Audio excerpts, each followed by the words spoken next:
The Sociology of Health.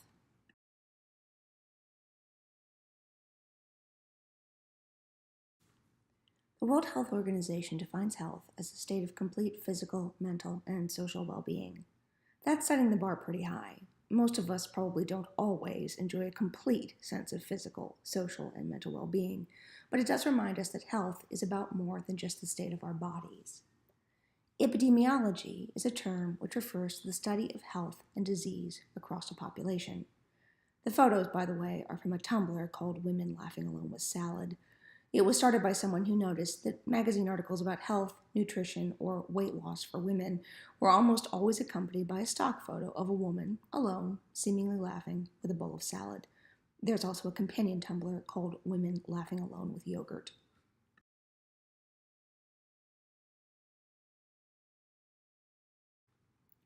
Two other important terms in the study of health and disease are morbidity and mortality.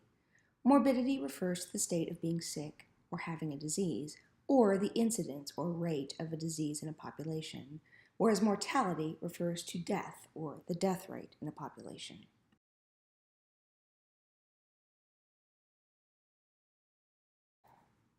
While all of us will die eventually, we are living longer than we used to. Average life expectancy from birth in the United States has increased from 46 years of age on average for men and 48 years for women in 1900 to 76 years of age on average for men and 81 years for women in 2017. When we say life expectancy in 1900 was only 40-some years, that doesn't mean most people suddenly drop dead in their mid-40s. It means that you had far higher rates of infant and child mortality, so big spikes in the death rate in infancy and early childhood, and again post-60. If you lived to, say, 46 years of age in 1900, you actually had a pretty good shot of making it into your 60s, 70s, or later. As with other outcomes, life expectancy is stratified by race, class, and gender. Non-whites die earlier than whites. Poor people die earlier than rich people.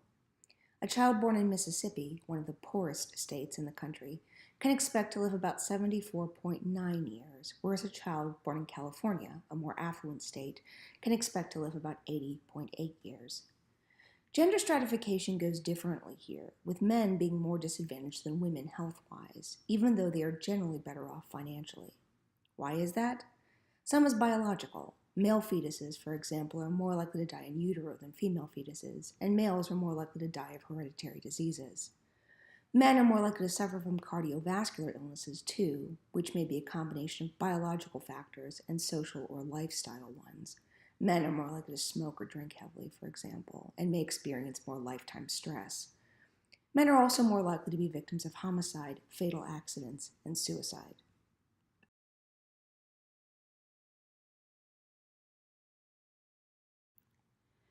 This chart is pretty interesting. It was published by the New England Journal of Medicine in 2012.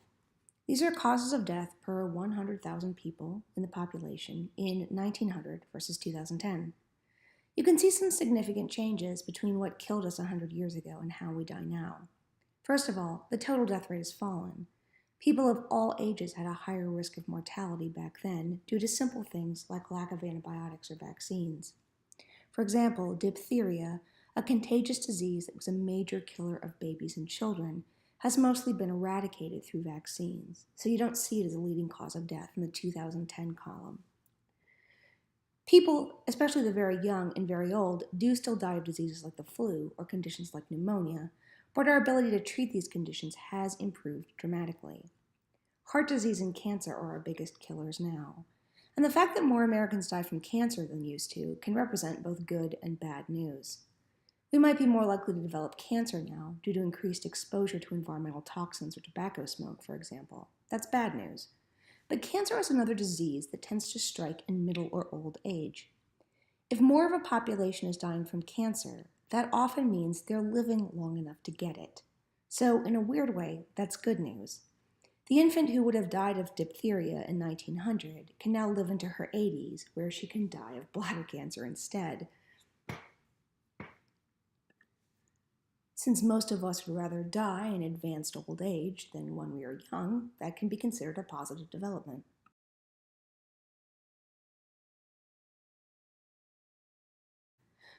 The United States spends more on healthcare per capita, meaning per person, than any other country, according to the OECD in 2017.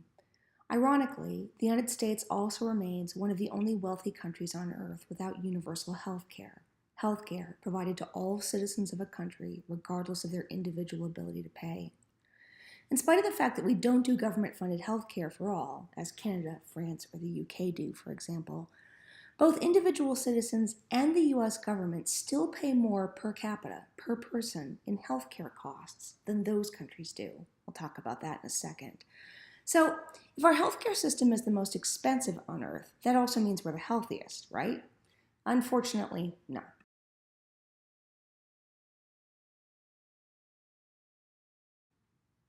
One way to measure the health of a population is to look at life expectancy.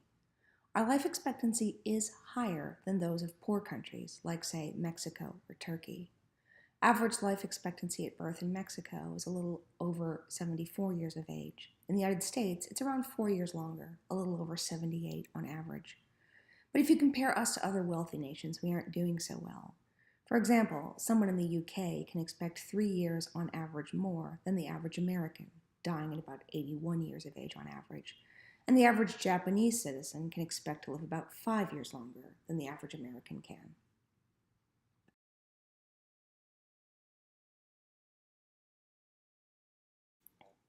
Another way of measuring the health of a population is to look at infant mortality. Infant mortality, defined as the death of children under 1 year of age, is studied as an indicator of the health of a whole nation because it tells us about the state of maternal health, prenatal care, the safety conditions of young children, and public health practices more generally. Babies born in the United States are less likely to live to see their first birthday than babies born in France, Germany, or Japan. But the U.S. rate of 6.1 infant deaths per 1,000 live births also masks considerable state-level variation, with people in poorer states being more impacted than those in wealthier ones. If Alabama were a country, its rate of 8.7 infant deaths per 1,000 births would place it slightly behind Lebanon in world rankings. Mississippi, with its 9.6 deaths, would be somewhere between Botswana and Bahrain.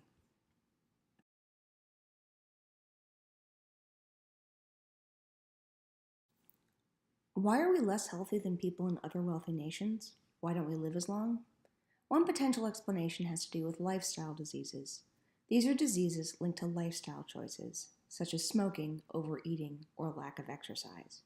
Some good news is we smoke way less than the OECD average. Most EU or European Union countries, for example, still smoke at higher rates than do Americans. We also drink less alcohol.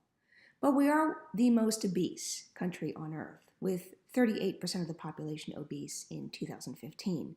Mexico came in at second place at 32.4% of the population being obese. In part because of this, Americans die of coronary artery disease, for example, at almost 3 times the rate that the French do, and more frequently than the OECD average.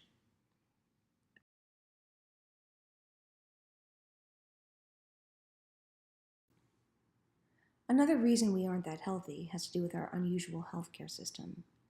The United States remains one of the only wealthy countries without universal health care, or health care provided to all citizens of a country, regardless of their individual ability to pay.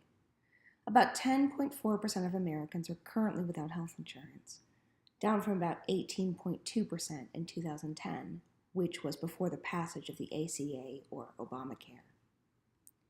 In a recent study conducted by the Commonwealth Fund, more than 30% of Americans with below average incomes and 10% with above average incomes reported that they had not gotten some recommended test, treatment, or follow-up care because of cost in the last year. Have you ever not gone to the doctor because you couldn't afford it? Many of us have at some point. So when we combine lack of access to medical care, combined with a less healthy lifestyle, it's not really surprising we have worse health outcomes. Our high rate of uninsured people is also a major factor in why our healthcare system is so expensive. You'd think we'd save money by not covering everyone, but often it's the opposite. The expensive care means that we wait longer to seek help and are thus far sicker and more expensive to treat when we finally do show up at a doctor's office or ER. Melanoma that can be treated via a quick skin biopsy, for example, is pretty cheap to cure. If the patient waits until the cancer is spread to other parts of her body, not only is she more expensive to treat, she's also less likely to survive.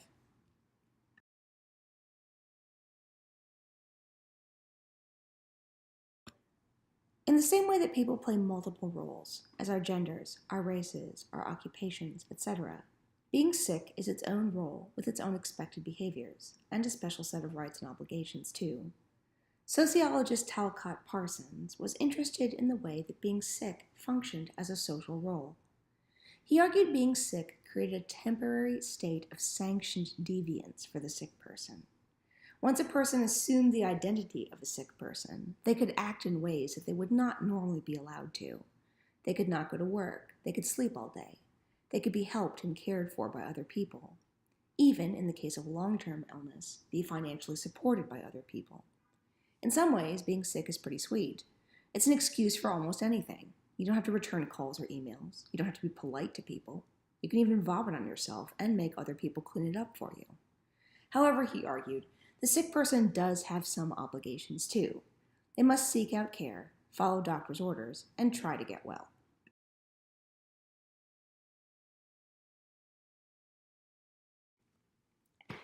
Even sickness or disease is socially constructed to some extent. And what I mean by that is, what we define as a disease or sickness is a social construct that can change across time. We call this process medicalization, the process by which human conditions come to be defined and treated as medical problems, i.e., diseases, and thus become the target of medical study or treatment. In the past, many diseases were viewed as markers of sin or immorality. You got the plague because God was angry with you, or you developed epilepsy because you were behaving in a way that was considered to be sexually deviant. We still do this with some diseases that are caused by biological factors. For example, some people still believe that cancer can be caused by repressed, negative, or angry thoughts, even though there's no scientific proof of that. And some things that we assume are non-pathological or natural now were once viewed as diseases. Homosexuality, for example, was seen as a psychiatric disease until the 1970s. Another example comes to us from the era of slavery.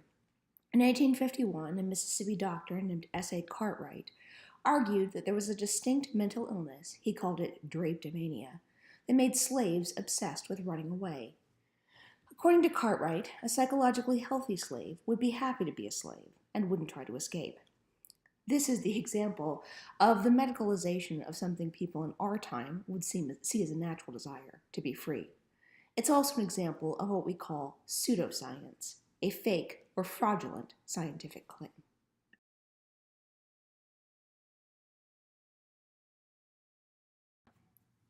Because the sick role allows the individual benefits and freedoms not given to well people, some people may seek it out intentionally. This can lead to malingering, a situation in which a healthy person pretends to be sick for some secondary gain, such as fraud, for example, to bilk other people, insurance, or Social Security out of money. Access to opiate drugs can be another motivator. This is a major issue for ER docs and nurses and other medical care professionals who report frequent contact with patients who pretend to be sick or in pain so as to get access to narcotic drugs like oxycodone or morphine. In 2012, Physicians Weekly reported that as many as 20% of ER visits may be due to this kind of drug-seeking behavior. Malingerers may also pretend to be ill to get released from work or school obligations, or simply for attention and sympathy.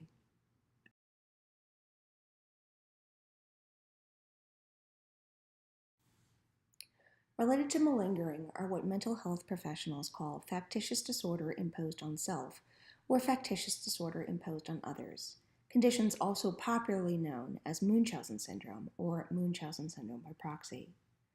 With these conditions, the affected individuals become so attached to the sick role and the sympathy, attention, and other benefits it provides them, they will deliberately harm or sicken themselves or someone else in their care, often leading to tragic outcomes. In 2015, a 27-year-old mother named Lacey Spears was found guilty of murdering her 5-year-old son, Garnett Spears, by poisoning him with a salt overdose through his gastric tube. Salt poisoning causes kidney and brain damage, as well as fluid buildup in the lungs. Lacey Spears was said to be a classic case of Munchausen syndrome by proxy. Though Garnett was seemingly born healthy, she began seeking medical attention for him shortly after his birth, claiming symptoms ranging from seizures to ear infections and dehydration, vomiting, and failure to thrive. In fact, it was claimed she'd used a variety of methods to induce most of those symptoms, as well as poisoning Garnett with high doses of salt to create abnormal findings on his lab tests. Garnett was subjected to repeated surgeries, including the installation of a gastric tube, supposedly because he had trouble eating, and a gastric surgery that prevented him from vomiting. Eventually, doctors treating him usually became suspicious and called Child Protective Services, at which point Lacey would simply pack Garnett up and move him to another state, starting all over again. CPS doesn't really have the mechanisms in place for tracking the welfare of children once they move to a new jurisdiction. Lacey had a blog devoted to tracking Garnett's medical emergencies and several different Facebook feeds, all of which did the same thing. Eventually, she amassed hundreds of followers with her stories of being a heroic single mom caring for a severely ill child. During the last week of his life, she pumped a heavy dose of salt water into his G-tube, it's alleged, and rushed him to the ER. He was stabilized, but admitted to the hospital, and video camera footage caught Spears allegedly dosing him with salt water through his G-tube again, at various points during his hospitalization. Eventually, Garnett fell into a coma and died. Spears was prosecuted and given 20 years to life.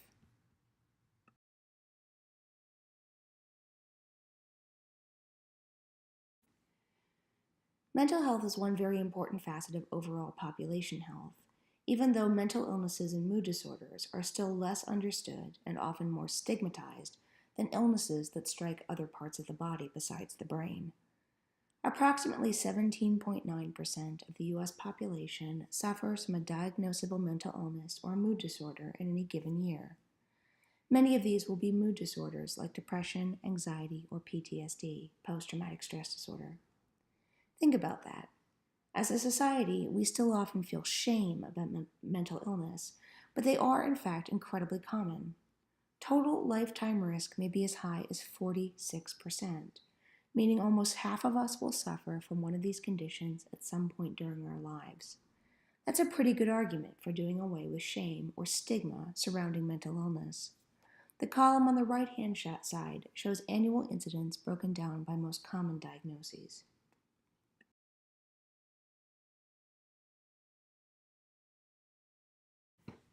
Some evidence shows us that this problem may be getting worse. From 1999 through 2014, the age-adjusted suicide rate in the United States increased 24%, from 10.5 people per 100,000 of the population to 13 people per 100,000 of the population, with the pace of increase greater after 2006. Some populations and age group are at higher risk than others for committing suicide. Men, for example, commit suicide at about 4 times the rate than women do, and whites and Native Americans have the highest suicide rates of all racial groups.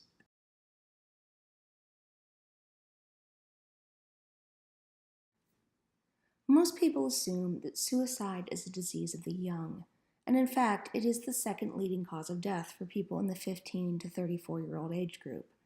But risks of suicide actually go up after middle age. In 2016, the highest total suicide rate was among adults aged 45 to 54, and the second highest of all age groups was in people over the age of 84. This chart shows male suicides by age per 100,000 of the population. The CDC data for Native Americans, light blue, are incomplete, but we see they have the most elevated risk as teens and young adults. Whites, shown in dark blue, come in second. For whites, blacks, Latinos, and Asians, the risk climbs with age, but not as severely as it does for whites, specifically white males. In many ways, white males enjoy more social advantages than other groups. They tend to have more financial resources, for example. But they also lead other groups in suicide risk. Why do you suppose that is? One reason may be, simply, that whites tend to be less connected to families than other racial groups and more socially isolated, especially as they age. Elderly whites, for example, are more likely to need to depend on nursing home care or no care at all as they age, whereas other racial groups are still more likely to care for aged relatives in their homes. Males also tend to be less likely to ask for help when they are feeling depressed, and they're more likely to use more lethal means to end their lives, like guns.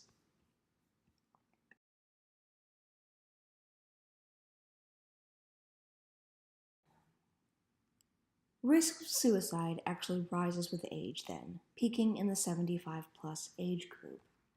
Many elderly people may have undiagnosed or untreated depression, which can be intensified by the trauma of losing a spouse or the stress of living with a chronic illness. Elderly adults often lack frequent social interactions that can help protect them against the loneliness that can exacerbate depression.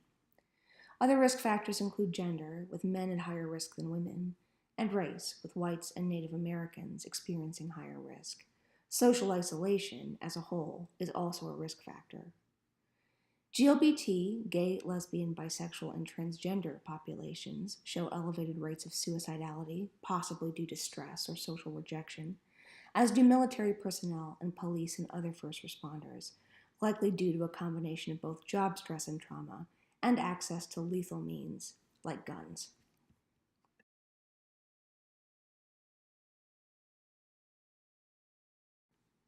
Another suicide risk factor is simply exposure to other high profile or well publicized suicides. This phenomenon is called suicide contagion. For the suicidal person, other suicides may simply reinforce the perception that suicide is a reasonable or good solution to their problems.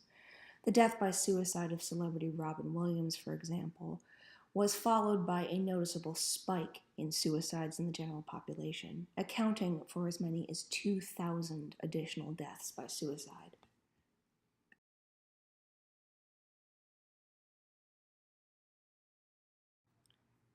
One final potential risk factor for suicide has more to do with method than motivation. The simple presence of a gun in the home increases an individual's risk of committing suicide, and suicide rates actually vary by state, with higher levels of home gun ownership correlating with higher suicide rates. Why? Because guns are simply more likely to be fatal. Other methods of suicide, like overdosing or cutting, are less lethal, both because they are more likely to fail. Your body has defenses against overdosing, for example, like involuntary vomiting, and because they give the individual time to second guess their decision and call for help. A study conducted by Harvard's T.H. Chan School of Public Health in 2000 estimated that while less than 5% of suicide attempts by cutting or overdose ended up being fatal, over 82% of suicides by gunshot were. The good news is, more than 90% of people that survive a suicide attempt will never end up taking their own lives. They get help, the crisis passes, and eventually they get better. So if someone you care about is showing symptoms of suicidality or severe depression, and there is a gun in the house, limit their access to it and get them help. To learn more about symptoms of suicidality or get resources if you or someone you care about is potentially suffering from this, please visit the National Suicide Prevention Lifeline, URL and phone number shown here.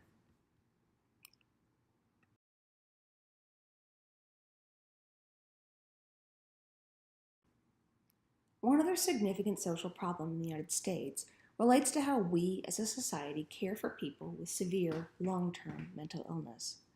Whereas suicidality or major depression is often a short-term condition that a person will recover from, certain kinds of mental illnesses may be lifelong conditions that interfere with the individual's ability to hold down a job or live independently.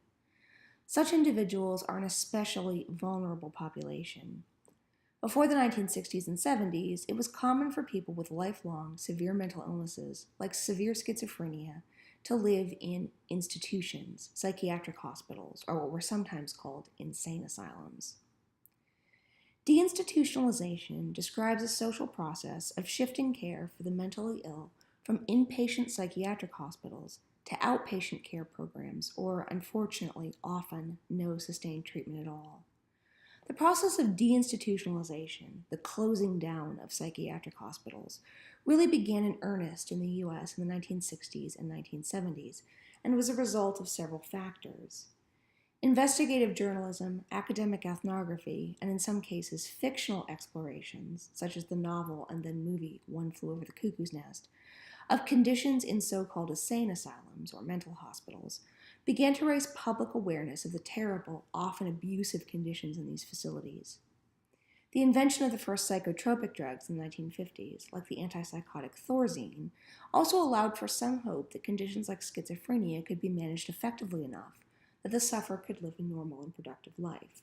Finally, changes in federal and state funding for the treatment of vulnerable mentally ill populations stripped away financial resources that formerly supported the care of these populations.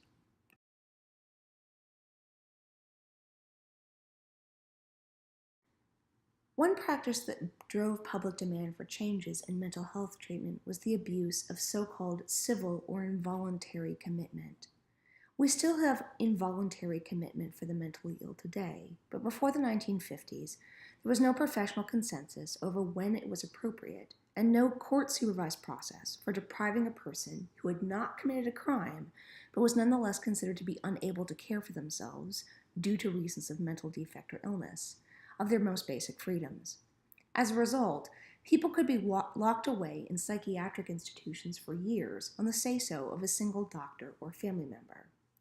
It was a system ripe for abuse, and it often was. This lady is a good example. Elizabeth Parsons Ware Packard was an outspoken and opinionated woman in an unhappy marriage. Her husband, Theophilus Packard, was a minister, and he objected mightily to his wife's strong opinions on religion. Apparently, she began disagreeing with his interpretation of certain scriptures and let him know it. She also resisted his authority on a number of other matters and complained publicly about his domineering and abusive ways. The Reverend Packard took advantage of an Illinois law that allowed a husband to have his wife involuntarily committed without either a hearing or her consent. He approached a doctor who agreed with his assessment that a lady who talked back to her husband must be insane, and she was locked away for 3 years. When she was finally declared sane by the asylum doctors and released, she found herself stripped of all her property and was denied visitation with her children. She spent the rest of her life fighting for women's rights and the rights of the so-called insane. In our time, involuntary commitment does still exist, but it is temporary and requires court oversight.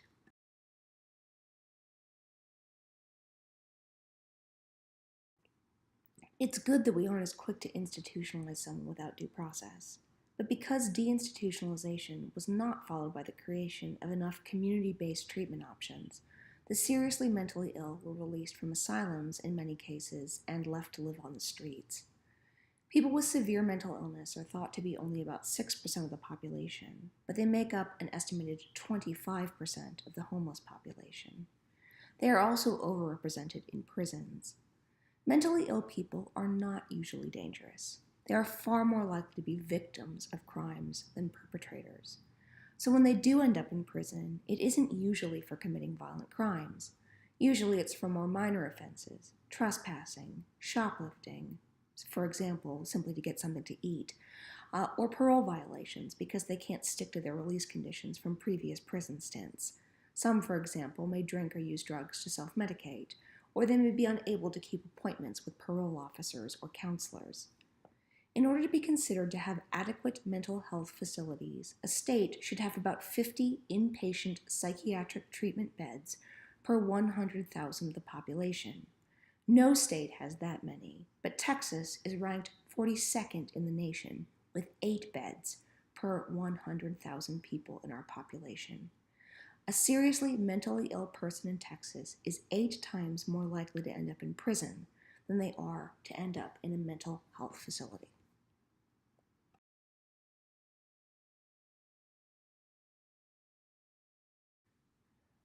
Deinstitutionalization and the overrepresentation of the seriously mentally ill among the homeless and in prison is thought to be one reason that the U.S. prison population rose so much starting in the 1970s, shown here in this graph from the Sentencing Project. It isn't the only one. Other factors include legislative changes, like the so-called war on drugs.